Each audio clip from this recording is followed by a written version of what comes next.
Well, greetings, everyone, and welcome to another installment of City Lights Live, the virtual component of the City Lights events calendar. I'm your host, Peter Maravellis, and as always, we are beaming to you from the unceded ancestral homelands of the Ramaytush Ohlone peoples, also known as the San Francisco Bay Area. Tonight, City Lights is delighted to be welcoming back into the house Craig Clevenger, a writer who is very, very dear to us indeed. We are celebrating the long-awaited republication of his fiction debut, The Contortionist Handbook. You have been asking for it for ages. It is finally here. It is now published by Datura Books. It features a new foreword from the Edward Award-winning author Jordan Harper. The Contortionist Handbook follows the story of a young forger as a lifetime of mixing with LA's underworld begins to catch up with him. It's a noir fever dream in the purest sense. It explores issues involving identity, existentialist crisis, the lengths to which one can go to rewrite one's unraveling life. Craig has written two other novels, Dermaphoria, originally released by McAdam Cage, and Mother Howl, published by Datura Books, which is also on sale tonight. Craig's short fiction has appeared in such places as Barrel House, Black Clock, in San Francisco Noir Volume 2, in Warm and Bound, and The Sunday Rumpus. His nonfiction has appeared in the Huffington Post, Occupy Writers, and Lit Reactor. A short film was produced based upon his short story, Smoke and Mirrors. You can kind of look for that. Craig, is that available on YouTube? Is that out there? Can we? I've been trying to get through to the guys to see what's happening with that. And it's kind of in limbo. And Cool. I Well, owe I owe books to a lot of the Kickstarter people, but yeah, it's out there somewhere. cool. So hopefully one of these Yeah. days we'll get to see that again. He is going to be in conversation tonight with Claire Phillips. Claire is the author of the memoir, A Room with a Darker View, Chronicles of My Mother and Schizophrenia, and the fantastic novella, Black Market Babies, which City Lights had the great pleasure of hosting a memorable event for at the Vesuvio Cafe in honor of that book's launch. So her writing has appeared in Black Clock, The Brooklyn Rail, Joyland, Large Hearted Boy Blog, the Los Angeles Review of Books, amongst other outlets. She has received numerous honors for her work. She teaches at Cal Arts. She's also taught at Sci-Arc and UC Irvine, and is the director of the Los Angeles Writers Reading Series at Glendale College. Before we begin, I would like to remind everyone we're going to be posting links in the chat function of your Zoom dashboard with which you may purchase books. We're also going to be hosting a Q&A towards the end of the discussion, so please do post your questions and comments in that same chat function. Please now join us in offering a warm welcome to Craig Clevenger and Claire Phillips. It is such a pleasure to have you both with us after so many moons. Welcome to City Lights. Thank you. Yeah. Thank you, Peter. It is good to be here again. I'm Yeah. imagining applause or something. I don't know. Yeah. Thank you. Yeah. It's pretty amazing. I haven't, the last time I saw you, Peter, and I was so thrilled to get it was practically my book launch here at City Lights. It was such an honor. Was when you were, when you launched SF Noir on the West Side. I can't remember the name of the bookseller right now. Diesel. I think it was Diesel, wasn't it? Yes. Yeah. And I saw Craig reading, and he was pretty formidable. And happenstance, we read together for Black Clock for a magazine launch with Rick Moody, and that's when I got to know Craig's work better, and he came and appeared in my series. So thank you so much for inviting me to speak with him here today. Really cool. Thanks. Good to be here. I'm nervous because the one interview I've done with you for Brooklyn Rail, I think you had hands down the most scholarly, in-depth line of inquiry I've ever had. So I hope I'm up to match your scholarship this evening. Thank you so much. I think this will be like easy breezy and you will have fun. Okay, so anyway, I just wanted to say that I think this is an amazing reissue, and the Contortionist Handbook is a wonderful crime novel that I think has really interesting modernist flair and is experimental. And I wanted to ask Craig about that. I wanted to ask him where this idea came from. It's such a rich concept, this idea of someone who has an extra finger and who has to then sort of work his way out in like a contortionist. He's using magic throughout this book, and in even sort of mentally with the in the criminal justice system with the evaluator, where this idea came from. It's so embodied and also like so metaphorical at the same time. It's really beautiful. Thanks. I was not trying to do any profound social commentary or metaphors, to be really honest.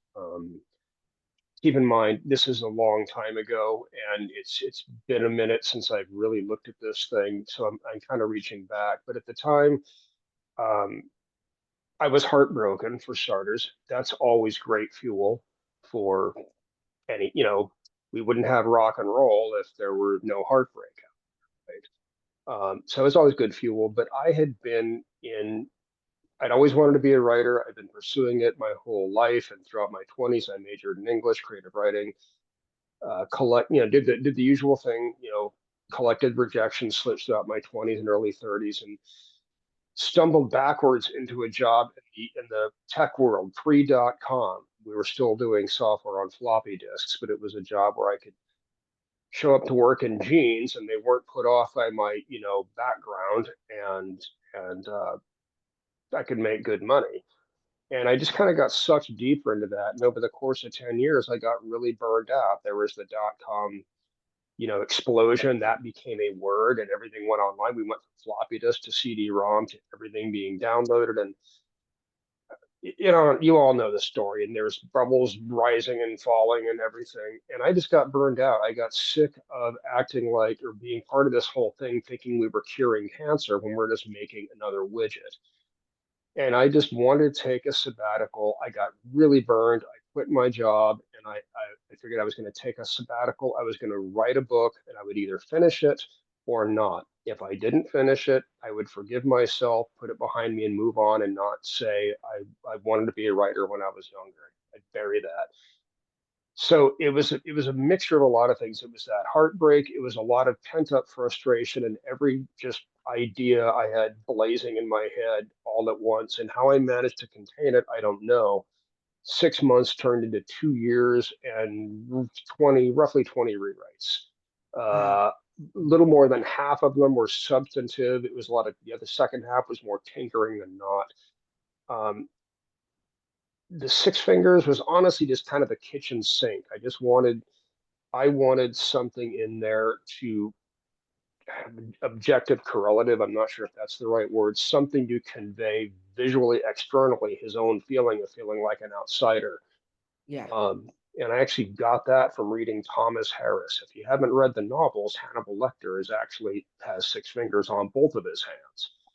If not in the movies, obviously. So that's where I kind of stole that from. Oh, Um, great. and I just kind of ran from there.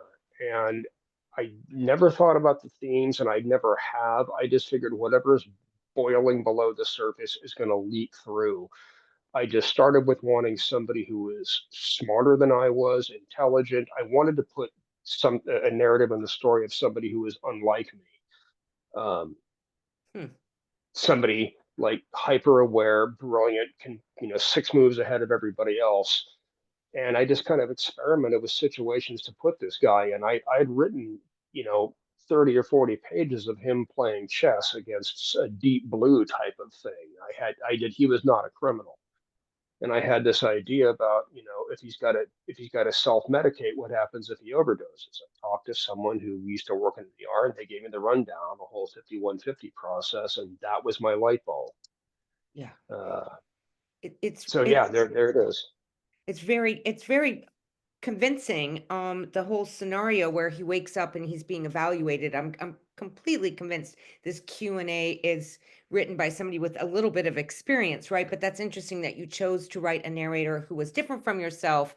But this character, there's so much pathos in this character, and I think like you're notably a very powerful stylist. Anybody who's received an email from you can attest to that. A beautiful sense of language, but at the same time, I think the crime genre can't. Some people may not think of it as something that really has a great sense of interiority, but you achieve so much interiority in this book, especially once we get into the flashbacks with the protagonist. I found so many things that happened to him in high school, the way his parents betrayed him, really relatable. I found him such a relatable character. And I didn't expect that. He's kind of he's the quintessential anti-hero. You've really succeeded at creating somebody who you would not maybe have sympathy for on the surface, but you get to know and have great empathy for and are rooting for. I think that's really an accomplishment. Um, I guess I just wanted to know, what happened with this first book. I think, that's kind of it's a beautiful story that you didn't let the idea that if you don't get your first artwork out at 25, just hang it up, right? Like if it didn't happen, hang it up. I think that's one of the myths about the artist's life. And then also, we have an idea of what's supposed to happen when you do write a first book. And I know you had a lot of praise. Chuck Palahniuk chimed in, and I'm not surprised. The writing is glorious. Um, Thanks. Irvine Welsh, other people have sung the praises of this book. So how did that compare? Like all of this great critical acclaim with sort of the reaction of the public and touring, and it's very different now, maybe as to what it was like then. Well, social media didn't exist back then, at least not as it is now. It's weird, and I've talked about this with other people before. I did not have a long roster of short fiction. I was not in a grad program. I was not networked in the literary world at this time, so I really didn't have any connection out there, and I had no comparison, nothing to base it on. I mean, when you're writing, you're kind of on your own. It's not like you're with a band rehearsing with other people and doing shows in front of live people. So it was weird. It's very much, I stand by my description of the profession, writing. It's really the only job where you can get fan letters and collection letters on the same day. That pretty much sums up those years because I was dead ass broke. I did not get an advance for the book. Um, a lot of good things happened. I mean, yeah, Chuck Palahniuk, kind of kick started things really a year after the hardcover came out with the paperback release. Irvine Welsh's review, all these things happened, but I was also getting, feedback from people, and critics were generally very kind. Um, it was a little overwhelming because keep in mind, I'm still working at a Borders Books and Music for minimum wage during all of this. Yeah. So I mean, the whole how you see the writer's life on Californication, that's not how it's, at least for most of us. Yes. I So mean, I was sorry. I was just, I mean, so I was working for minimum wage and getting all this, and I really had a hard time navigating it. Uh, I had someone come up to me at BEA. I was signing books because they just happened to be in LA. Otherwise, I couldn't have traveled there. Gave me it was her debut book as well. And she gave it to me and I said, thanks. And I remember looking back on that. I think I was abrupt or curt or something. I didn't know what, like, it was full imposter syndrome. That turned later on, Kelly Link turned out to win a MacArthur grant years later. And I feel like a jerk now. So that exchange kind of, really set the template, I think, for most everything going forward. yeah, interesting. I've had a hard. It's been weird navigating that. I said it in the afterword. I know a lot more about writing than I did then. I still don't know anything about being a writer, and so it was good. I was happy. I was proud of what I'd done. It's very validating, but it's also overwhelming, and I really wasn't sure how to navigate that space at all. If that makes any sense. So do you mean navigate that space in terms of your second novel, Well, Dermaphoria? that, yeah, but also just like being a writer, like you know, I'm supposed to be this person, and I have no, like again, gee, thank you, and I think I was really curt. I don't know, and this turns out to be someone who's just a bloody genius on multiple levels. I really had a hard time figuring out like what do you do? How's this work? I didn't have an agent. I didn't have somebody, kind of greasing the rails for me. So it was Yes. kind of weird. And I'm still finding my footing. In Yes. spite of how arrogant I may come across and confident, it's all an act. I think artists, when they get started, I think almost everyone will make that complaint, but for, the people who are really, you know, strong careerists very early on, most everyone will tell you, I turned down 5 jobs I should have never turned down. I was true to my morals to a frightening to my values to a frightening degree. Everyone you talk to has that regret, which is kind of reassuring. Then you realize it's not just you. We all feel we didn't say the right thing at the right time to that right person. But I think there is something to be said about, not knowing the politics and the business, but also the business is sometimes, I mean, look how many, this is somebody, she had a small press, she had a partner, a husband. There are many, many spokes on that wheel as well. So everybody has comes at it differently, and some people are I'm almost say like an octopus, many, many arms. So and then I think some of us reverse engineer, just like you reverse engineer a novel, you find out in reverse what's happened. And some of us reverse engineer our careers. We find out, oh, that's how it's done. I'm going to do that for the next book. And then epics change, right? The publishing industry changes and changes again over and over. And it's also consolidating in really kind of, some people would say frightening ways. So the independent novelist ride and the genre novelist ride is very different, right? So I guess that segues into another question. Something I wanted to talk about was the love of genre. Like, you chose crime, but you talk about being crime adjacent, right? So there's something really breathtaking about the formal experiments that go on in your writing, despite the fact that they're quite realist. Whether it's the phantasmagoric, the fantastic, and in this case, I think you really sort of you rejigger the flashback. I haven't read anybody do this before. I'm sure someone has somewhere, but it just felt very almost Joycean to me, how you just blew it up, you let it go, and then suddenly we were in somebody's history. And it was just, yeah, I thought it was very elegant. So that's not that does happen in genre, right? With certain genre writers. So I'm just curious if you could talk a little bit about your interest in blurring boundaries of genre, and then maybe where your affection for crime or horror came from.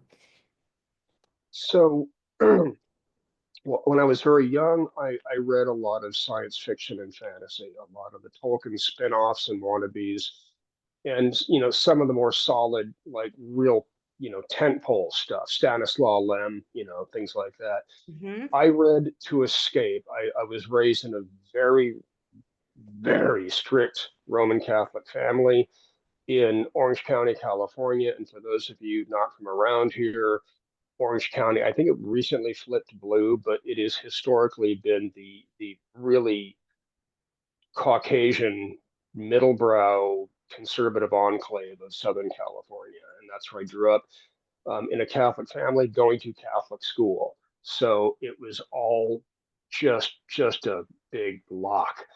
And so for me, I read to escape. I didn't see the point in anything, a coming of age novel in the 20th century. Like, no, I've done that. I want to get out of here. So I read to escape. And as I've said before, it was when I discovered not crime, but just crime, but particularly mid-century noir. I learned what I was escaping from, the guys that could really do it right. James Cain, The Postman Always Rings Twice, was a revelation. So I started reading a lot of crime. Jim Thompson followed because that really taught me what I was escaping from. It wasn't simply just a good guy and bad guy and a nice moral at the end. It's, the idea that these moral boundaries are arbitrarily drawn. And I'm not that cynical. I'm not saying that because I believe it. I'm just saying that it really kind of took a fire hose to all the things I was raised to believe were right and good and true, and it was very validating. So I never set out to be a crime writer. I just learned so much from that genre. I just kind of fell into that. I think crime writers get the most amount of mileage from the most simple rules of writing. But then I discovered, first it was Italo Calvino. If I'm pronouncing his first name correctly, I don't know. But that just blew me apart. That let me know that there's no binary. It's not escapist or non-escapist. If On a Winter's Night, a Traveler was the first book that really just didn't erase the boundaries, but just had fun and was very playful and very profound at the same time. That book just rebooted everything I thought I knew about what I could do with fiction. Soon after that was our friend Steve Erickson. I was just out of college when he released his second novel, Rubicon Beach, and I finished that with literally no air in my lungs. I had to stop and force myself to take a breath. That book left me slack-jawed, and he followed that up. I can't remember if it was Leap Year or Tours of the Black Clock that followed, but Tours of the Black Clock did it again to a greater degree. This idea that it's not either, hard reality or fire breathing dragons. There's a whole lot in between, and that whole slipstream school, right? And I'm still not as familiar with their predecessors as I'd like to be, Borges and the like. But I'll tell you, I've spent my life since then trying to write something as good as Chapter 19 and Tours of the Black Clock. That's my gold standard right there. So I don't know if that answers the question or not. Yes, no, that's pretty amazing. And I have to say, Rubicon Beach, I read that right before I went to graduate school. I used to work at the LA Weekly. I'm just gonna, tell a little So did story. I. And I used to work in the LA Weekly before I went to graduate school, and I'd always see Steve Erickson. Steve Erickson is a cult writer from Los Angeles, and he's written a lot of dystopic kind of environmental, like, there's always floods, fires, um, books, and they're very dreamy though, right? Steve's always got kind of something romantic and dreamy happening in his works. And they're lyrical. He has an incredible ear, and they're very experimental. He doesn't like that word, but they are really of their own. They're born of Yeah. their own form. And I remember I was very young, and I would just stare at him. I'd eye him from the hallway, and I'd just see this very statuesque man who would never speak. He was dead silent, and he would just tap tap fast away, and he had these silver curls, and I was just so intrigued by the silent silvery character. And so I picked up Rubicon Beach, and Rubicon Beach is about this incredible flood in Los Angeles, which seems, a contradictory opposite of what you would think would happen in LA, right? Fires, but we've Yeah. had floods there, and there were floods in its history. So I remembered reading it while I was going through a very difficult time, and I was taking I think it rained 30 days in a row, or a week, and it's some amount of time that was rare for LA while I read that book. And then I read The Mists of Avalon right after that, which is fantasy. I don't know if you've ever read that, but that's also like those two books back to back, right? The fantastic Hmm. and possibilities. I mean, Steve's a much more lyrical writer, right? And a more personal writer. And he writes, again, another writer who's writing strictly out of inner necessity. I mean, almost Yeah. I think of him almost like Ballard, like every character he's repeating, there's doubles, or Cronenberg, the same material over and over and over and over, or even Hmm. Lynchian, the same kind of auteur type of author. And in your work, I see the same themes, certainly not the same named characters, but the same themes over and over, and that having to do with the relationship of the father and the son, and how this and I talked about it in the interview, the romantic, the idea that this one critic was talking about, the idea that a villain in romantic literature like Dracula or other books of that era were not these perfect characters. They were flawed, and it was really there for the protagonist to kind of um go toe to toe with and find their own inner strength and their own moral clarity. And I saw that as an aspect of especially Mother Howell, your most recent book, where the father is a serial killer, right? So you've taken Hannibal Lecter's finger, then you've gone all the way with it to the father. Well, what it would be like if your father is the serial killer. And also we talk about fathers in literature in terms of like who, the father of of that genre, right? So the authors that came before you are people you're talking to as well. So I find that really powerful and interesting. um just that idea of the father and the son and how it repeats in your work. And I don't know if you'd like to talk about it. You can never get Steve to talk about it, but I wonder if you would consider talking about where you said the first character, you wanted him to be nothing like you, but reading your Substack about your father, who I also had a very distant, difficult father, Mhm. but we were verbally very involved. Your father was very reticent, if I'm not wrong, and very distant. And I think you afford him a lot of empathy and understanding in your writing. And I find it so beautiful. I'm just so curious where that falls into your writing practice, if I may open that door. Yeah, I mean, I won't go too deep because for all the reasons that are obvious, but yeah, none of those characters were based on my father. Yeah, I wrote that Substack piece about my dad after he died. I got a. We knew he was spiraling fast. He was very old and had all the things. Everything was wrong. And so when he died, I got my young brother let me know, and I just immediately numbed up. And as I do with news like that. And I think it was the next day or two, I had a job interview for a promotion at the library where so I had to buckle down and kind of hold my game face together to interview about for this job at the library when my father had just died and I hadn't told anybody. Um, so I finally, after the interview was done, I talked to my supervisor and said, "Can I just take the day off? My dad died." And they kind of recoiled, like, "You should have said something." I said, "No." And I went home, just jot down a few thoughts and, just to clear my head. My siblings made it public on the socials. So I think, okay, I'll chime in. And I was just going to write a quick paragraph. And I looked up and it was dark, like 8 hours had gone by.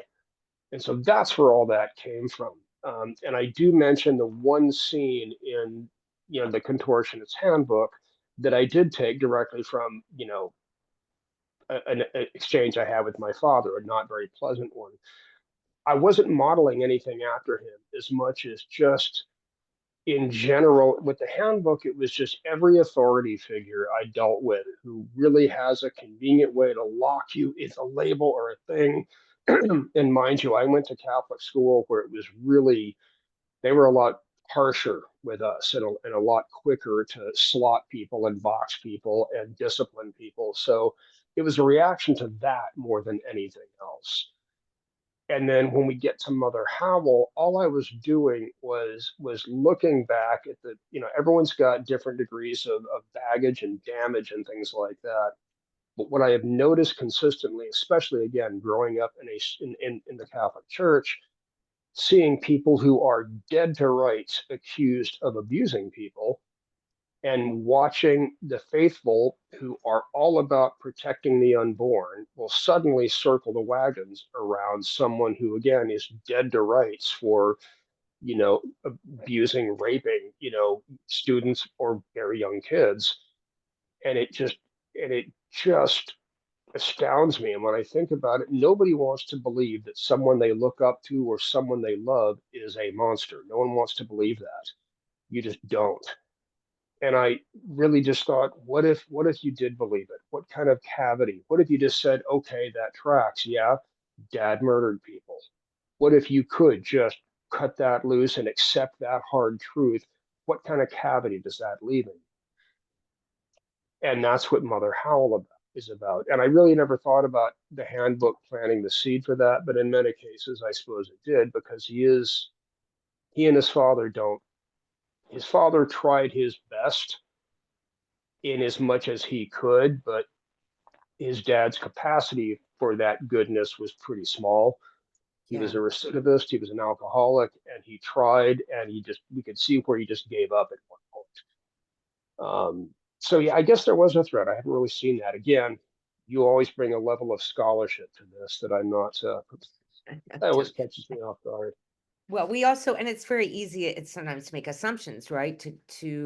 It's interesting just to hear you talk to see that, it's very easy always, and it's a trap we're supposed to avoid, which is to conflate the author with their characters. But also another element that I see again and again thematically in your work, which I think is also kind of the purview of noir. I'm thinking of one of my favorite authors, Charles Willeford, and Miami Blues, or not so much the Orange Heresy, but the Miami Blues. I love his writing. It's not always working class blues, but certainly that one is. And again, another situation where a father really, really creates a lot. I mean, poor parenting can create a problem for the whole world, right? If you devastate these children, they're out there devastating other people. It's just it's inevitable. It's a ripple effect. And I think he captures that quite beautifully. And I think you do as well take a look at some of this working class turmoil, the father in the court contortionist handbook who can't really be there for his son. A father who would be like quite happy to say, oh, then somebody calls, oh, my child did this thing. Oh, they did. Yeah. What other thing, terrible thing did they do? Let me know. I know it's all their fault and they don't have their back. So, but I was thinking about like, again, like this book came out in 2002 and just thinking about this in the Luigi Mangione era of extreme medical debt. I was looking at what the statistics, it said that, it's serious. This is a serious concern for Americans who experience bankruptcy over medical debt. And according to the Consumer Financial Protection Bureau, 100 million Americans owe over 220 billion in debt, right? So it's a real problem. And in your book, it's 2002, we have a mother whose late stage breast cancer is called pre-existing condition because she didn't get it soon enough. I mean, that's like that is a I mean that speaks to this moment, the Kafkaesque moment of, well, you're human and that means you're predisposed to illness. So sorry, no, you don't qualify, right? And we're all afraid of Hmm. that. I just got my dog. He had a problem at the vet, and it was, I don't know, like $8,000 or $9,000, like so expensive. Like Hmm. nobody can even afford to go to the vet anymore. And then, Right. it was terrified the insurance company was going to say pre-existing, sorry, no. So I just thought that was really powerful, that the working man blues, it seems to be a theme again and again. And I mean, I think you do a beautiful job with that. I don't know if there's other specific authors. I mean, I know you talk about James M. Cain, right? Who really, Hmm. but you've definitely chosen where you land with that, right? You're not writing about sort of the upper middle class and their domestic strife. I think, well, I mean, I grew up, like I said, in Orange County, but not the upper crust of Orange County. The long and short of it was I pretty much bootstrapped my way through college. They couldn't afford to send me there. I went because I was kind of on cruise control. That's what you do. I got a small grant, I think, in my junior year that helped me out. And this is, 20 something, 30 years ago when, to get the same education now would be astronomical. I can't even fathom it. I remember when I went to school, um, my textbooks were more than my tuition, if that tells you anything. That's Yes. that's how different it was. Nonetheless, I was paying my own way, working full time at the campus bookstore and going to school, paying rent. So from the very beginning, that's just kind of how my life has always been. I've been acutely aware of living hand to mouth, living check to check, and how that works for most people. It was never an axe I wanted to grind in my work, but every now and then, if you want to give your character an obstacle, excuse me, that's a real easy one to give them. I mentioned, John Vincent is, he defibrillators. He saw the line item on a hospital bill for the defibrillators for his heart, $160. Like that kind of line item nitpicking can just kill somebody.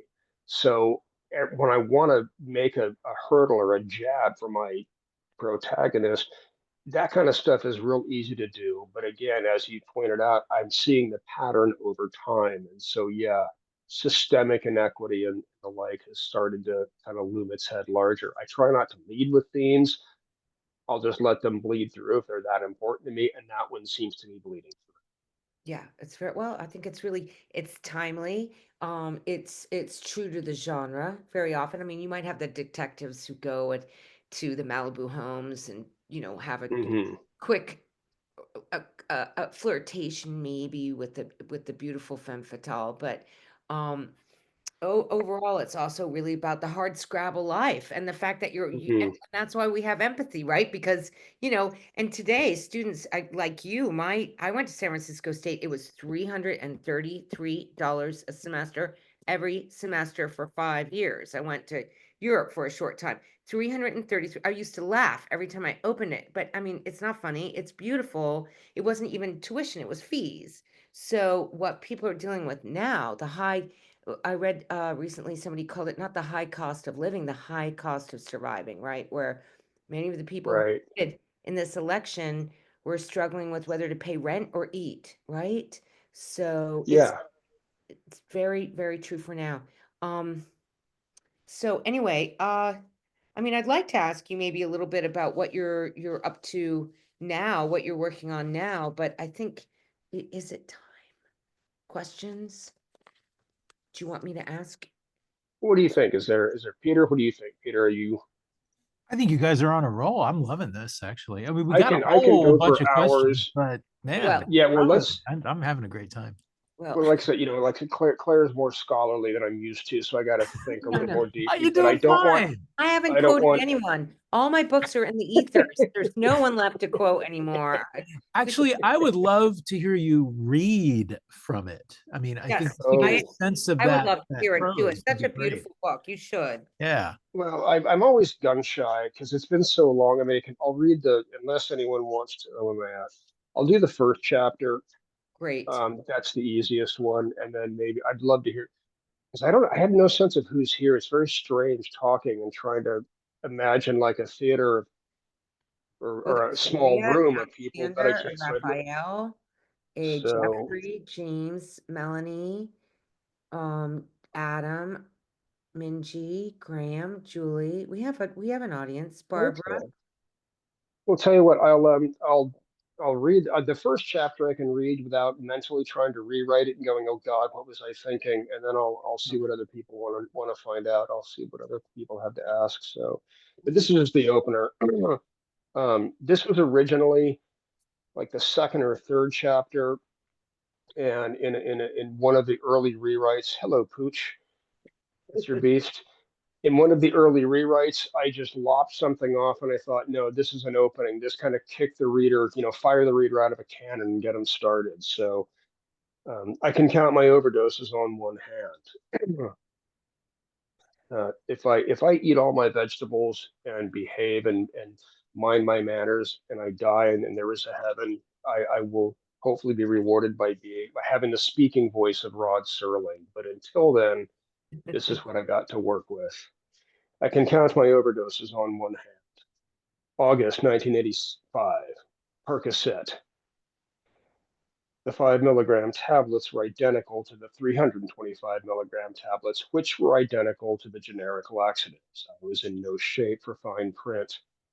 ER, 3 ounces of Ipecac and heaving poisons in binder, 37 hours of cramps and shitting blood. February 1986, methocarbamol, bright, yellow caplets, bright like a child's crayon sunscape.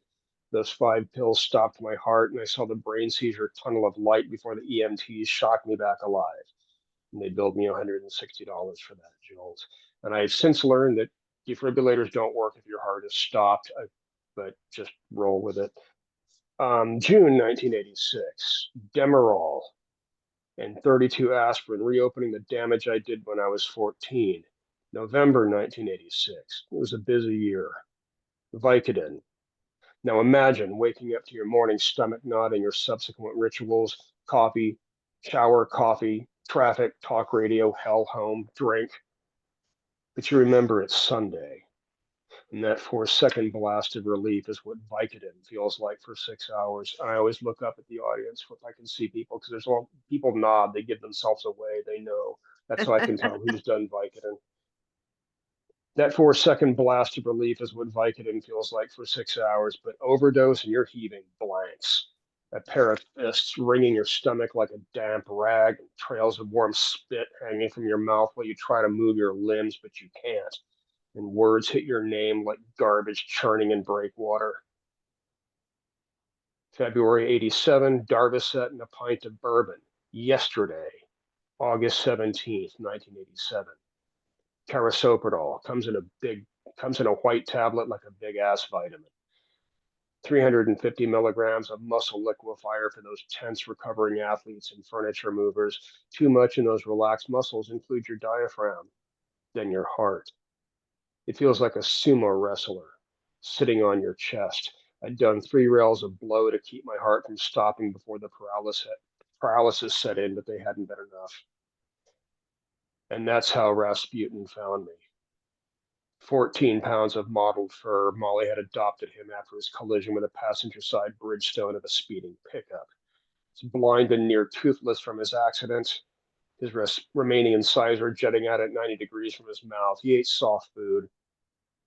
He would howl and stare at you with 2 transparent orbs of eye gel, like flaps of dislodged retina inside. I used to shut off the lights and hold him while he purred, put a flashlight to his face and look through his dead marble eyes and see his brain.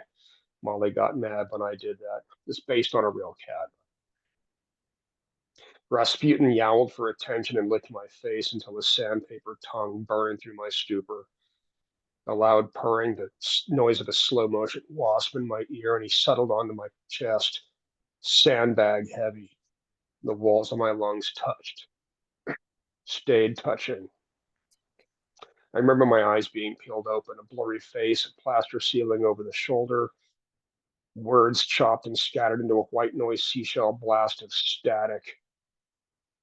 The electro paddle horse kicked to my chest, and I'm awake beneath nylon gurney straps, breathing into a plastic muzzle and being carried down the flight of stairs outside my front door. Best I can, I repeat the drill in my head. My name is Daniel Fletcher. I was born November 6, 1961. I had a headache and it wouldn't stop. I had some painkillers. They weren't working and I took too many. That's not a dark blue medic's jacket, it's a suit. Then there's Jimmy's face right over mine. I've got it wrong. I must have lost some hours because they're not taking me down the stairs. They're lowering me into the dirt.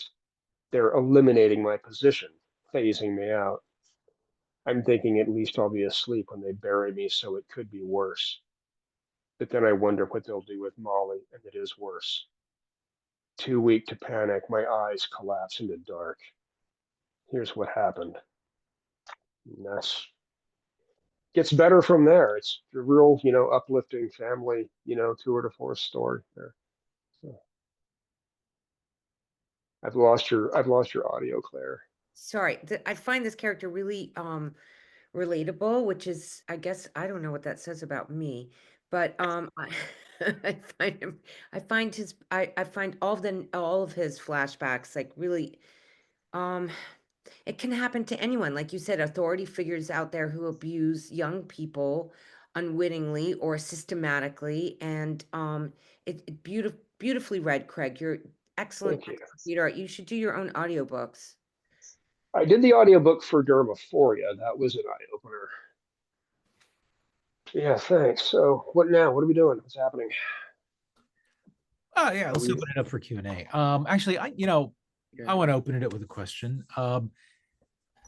If you were to have someone direct the handbook and also play the main character. It's funny because when it first came out and there was a lot of attention on it, that's how my brain really kind of went.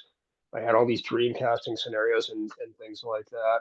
And ever since then, and I don't want to sound jaded and cynical because I'm not, I love what I do. I love this. I love the literary community. I love the fact that genre is kind of pushing back hard now against the prejudice that mainstream literary fiction has had. I love all that stuff.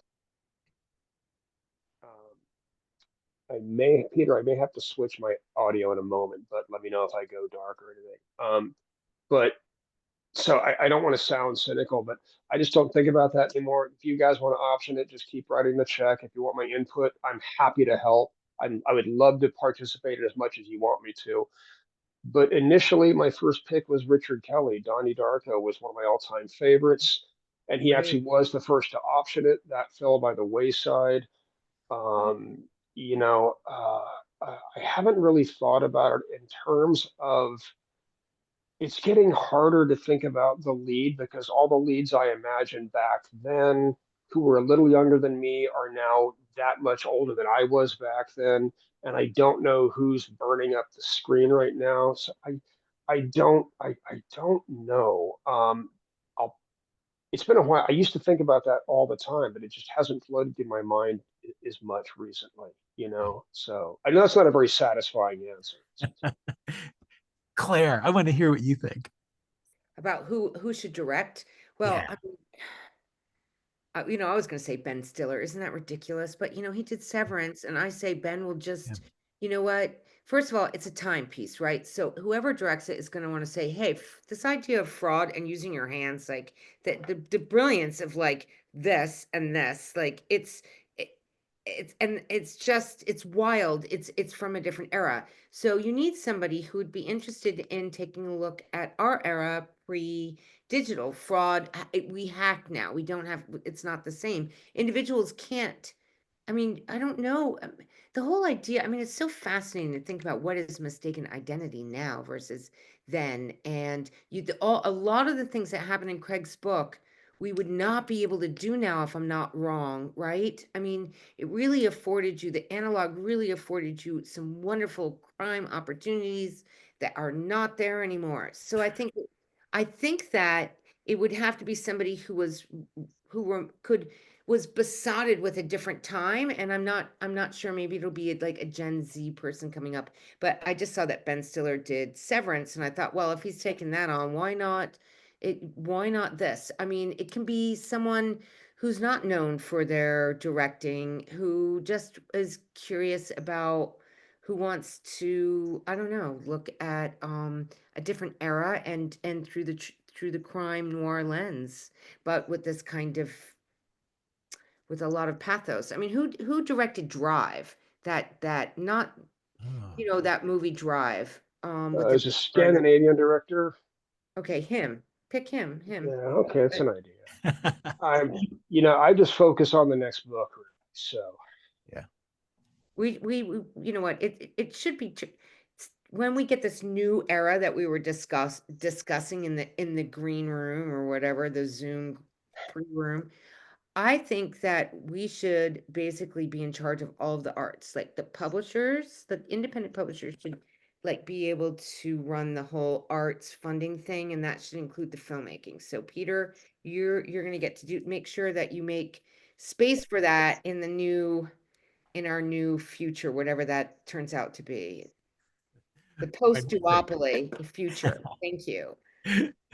Okay, let's see what's happening in the chat. So Alexander says the character of the novel, John Vincent, is a very well developed and relatable personality that resonates easily with the reader. Did you base his image on a real person, or is he entirely fictional? thanks. He's entirely fictional. Um, I would recommend anybody who wants to write, and I know that wasn't a craft question necessarily. David Corbett's two books, The Art of Character and The Compass of Character, are stellar and I think belong on every writer's bookshelf. Um, but he does point out in that, book the exploratory process. And I wrote a lot that I scrapped, a lot of dead ends came up, a lot of things. I wrote more of the handbook than actually became the handbook. And all of that is to say that he evolved. I found his voice and kept writing. And even though I came up with scenes and interactions that I didn't use, all of that was getting closer and closer to who he was. Now, like our dreams, if I have a dream about, Peter, it's not Peter, it's me, that something about me that is reflected there. So yeah, our characters are all us, but I wasn't basing him on anything about me or anybody outside of me. I just wrote until I found my footing, until he just kind of became, fully fleshed out. And that's a lot of trial and error, a lot of exploratory dialogue between him and another character, and kind of like just letting it take form slowly on its own. That sounds a little too mystical, I realize, but that's really what happens. Milo is wondering if you have any phobias or irrational fears and if they influence how you write. Flying armed insects are probably the thing. You want to see me. I love. I live for the days. I've seen it once briefly, but like New Yorkers love to rag on Californians. We can't drive in the rain, all these things about California, and it's all worth it to be in the room for a little 3.0 San Andreas love tap, little tickle, to watch them just completely come unhinged. It makes it all worth it. That is how I react to a flying armed insect. If I get a wasp in here, I mean, it's game over. Yeah, that informed a lot of dermaphoria very much. Beyond that, uh,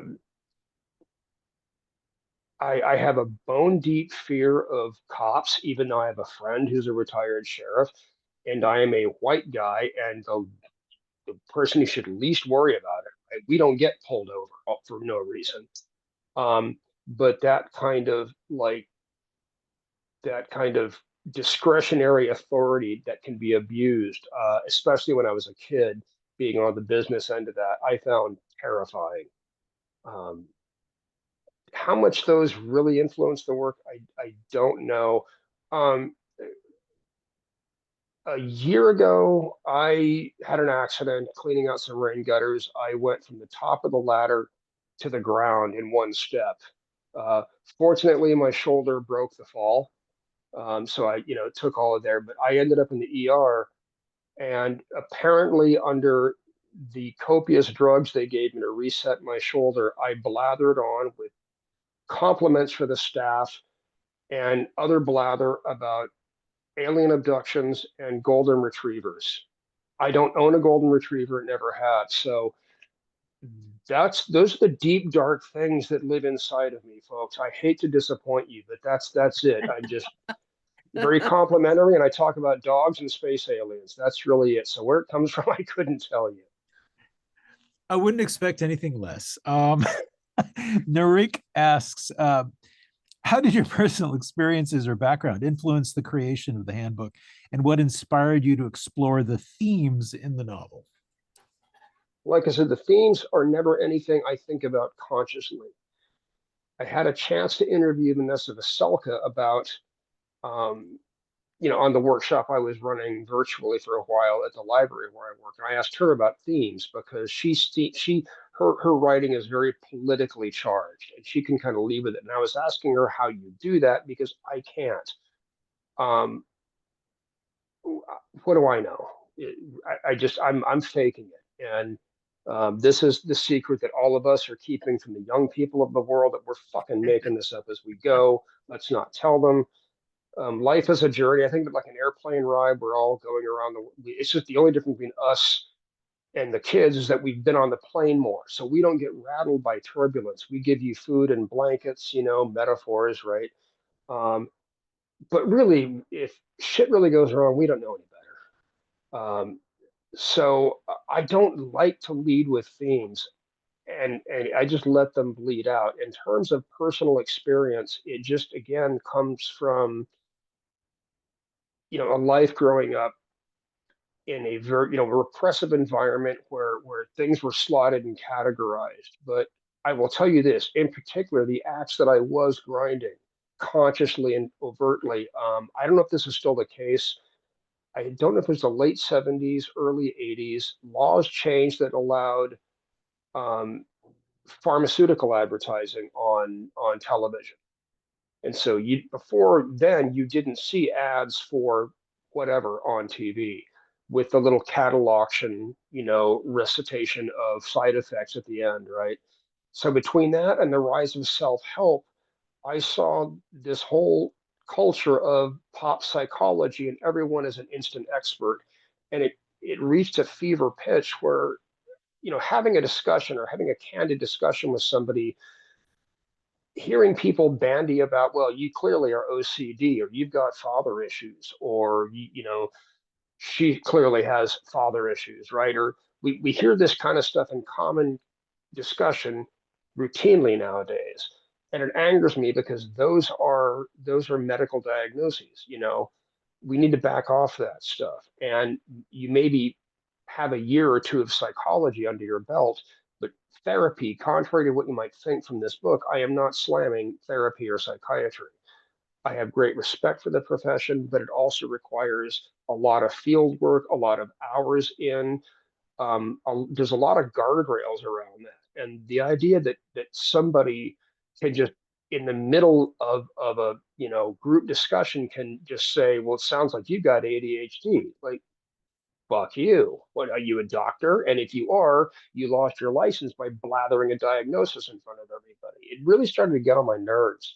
So I just thought, what if it were really a threat? What if somebody had so much baggage, but had the authority to project that onto you and do some real damage with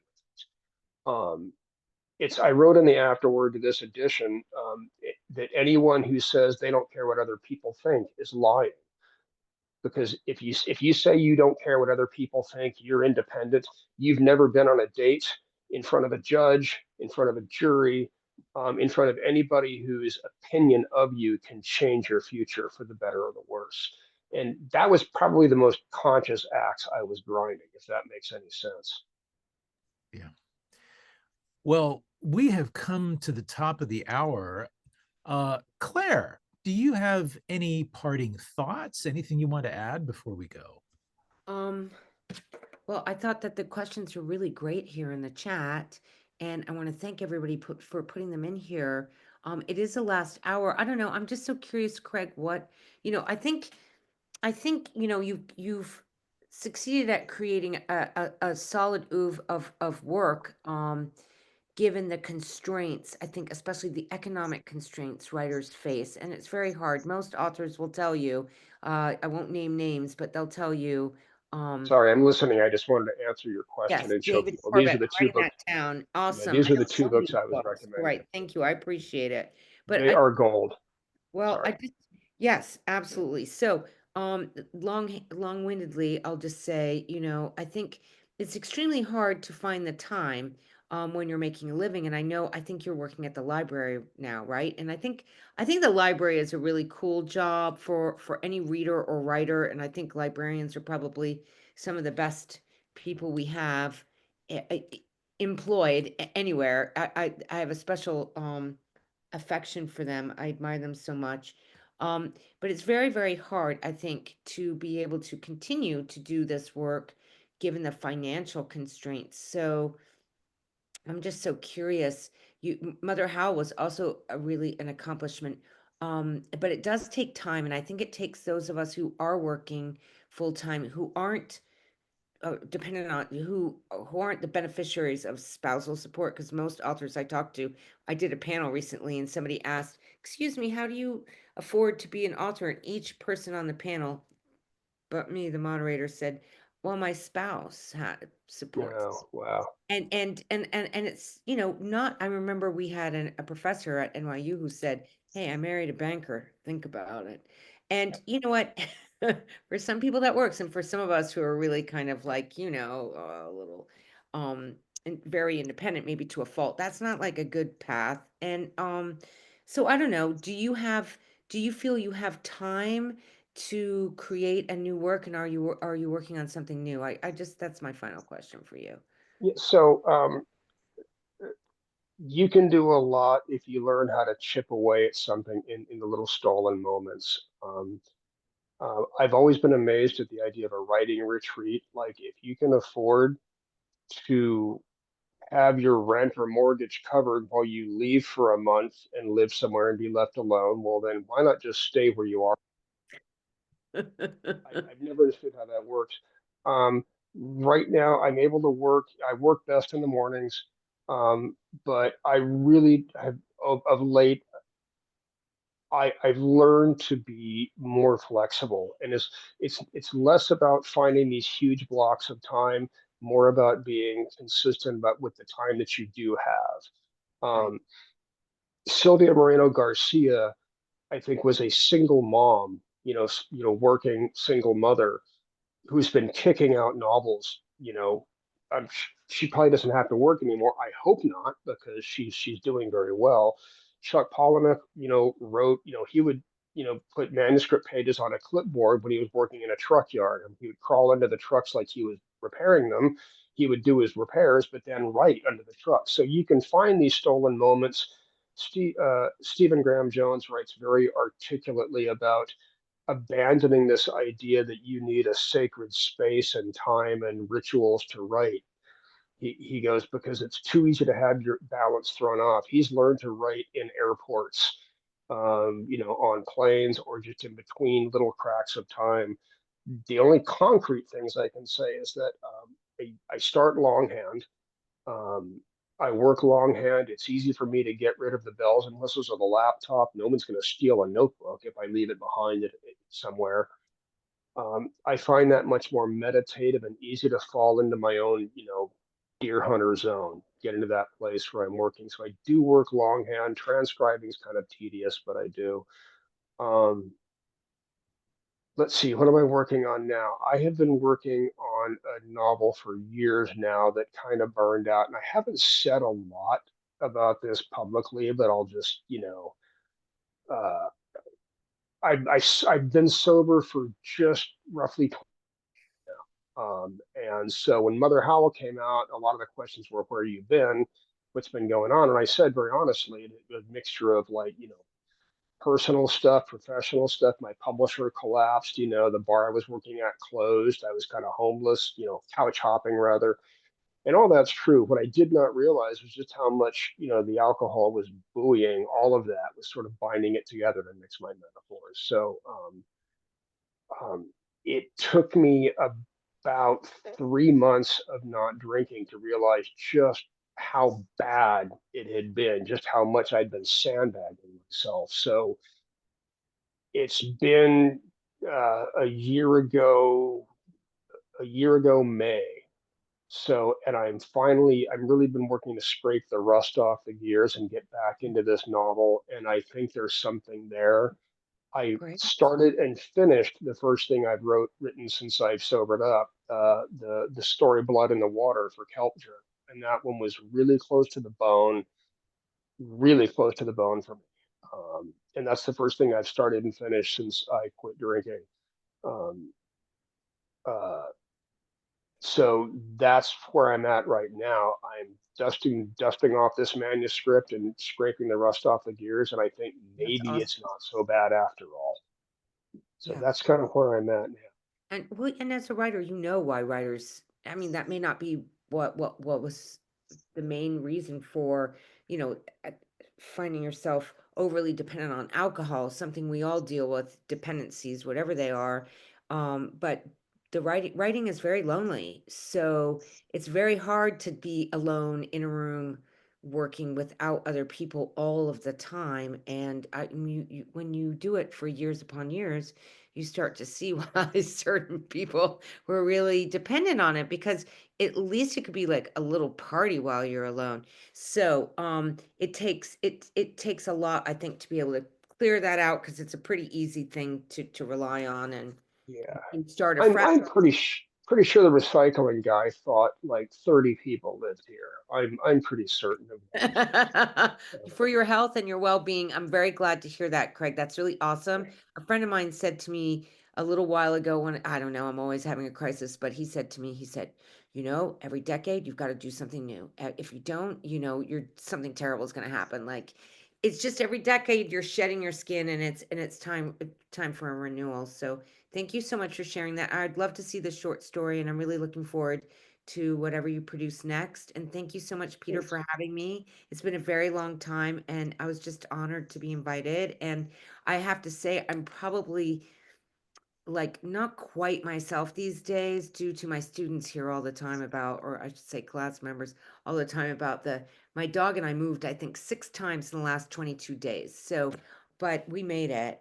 And thank you for your patience with me a little earlier. And Not a worry. I hope people pick up Craig's book. We're reading it.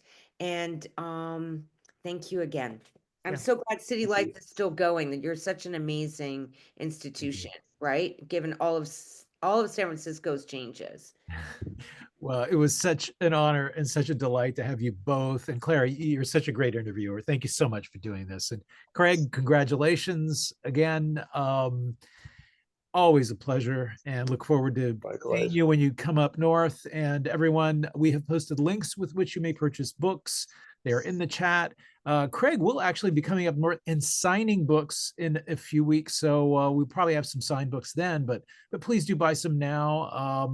And also, you know, if you're in the hood, come on down, pay us a visit. We're located in San Francisco's historic North Beach district. We're on the corner of Columbus and Broadway. We're open 7 days a week from 10 a.m. to 10 p.m. every day. We're one of the great browsing bookstore experiences of the Bay Area. We would love to see you.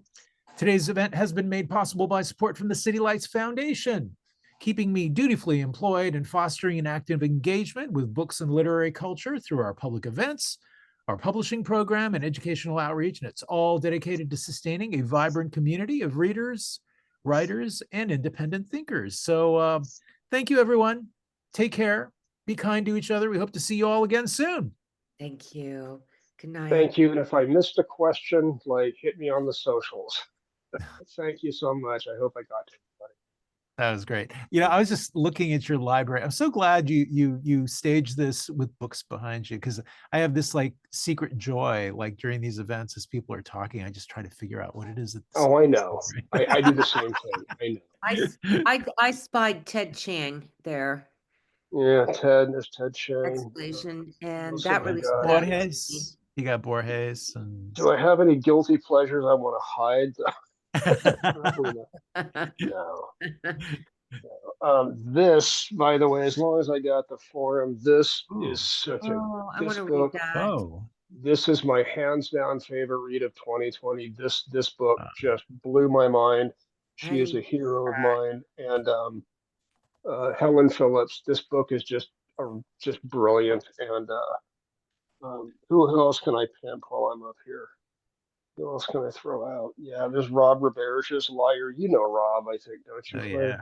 Yeah, sorry, now that it's listening to us like talk privately. So if I missed any questions, I'm on Blue Sky and Instagram, and it sounds cheesy to say that, but that's where I'm at. So, Yeah. Well, I'm also thank glad you, that both everyone. of you survived the fires, and please, please, please do take care. Yeah. Thanks very Please, much. please, please carry a fire extinguisher wherever you go. Yeah. All right. Thank you. Yeah, from fiery hills to you. Bye. Thank you, everyone, very, very much.